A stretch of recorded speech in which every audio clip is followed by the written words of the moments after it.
అందరికీ నమస్కారం అండి. నేను మా కొలిగ్ ఇద్దరం కలిసి కార్తీక మాసంలో శివాలయం టెంపుల్ వెళితే మంచిది కదా అని శంకర్పల్లి సమీపంలో చిందిప్ప అనే గ్రామంలో ఒక పురాతన చరిత్ర కలిగిన మరకత శివలింగం కొలువై ఉన్నది. ఈ కార్తీక మాసంలో శివానుగ్రహం పొందితే చాలా మంచిది కదా, అందుకని ఆ టెంపుల్కి వెళ్ళడం జరిగింది. కార్తీక దీపాలు వెలిగించాము. ఇక్కడ ఒక రాయి మీద రెండు చేతులు పెట్టి కోరిక కోరుకుంటే అది తిరుగుతుందంట.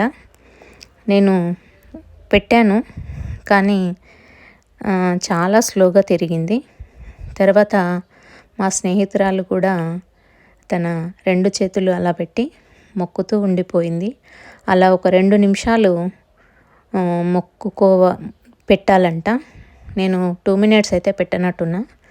మా ఫ్రెండ్ బాగానే రాయి కొద్దిగా కదిలింది. ఈ టెంపుల్ దర్శించుకున్నందుకు చాలా హ్యాపీ.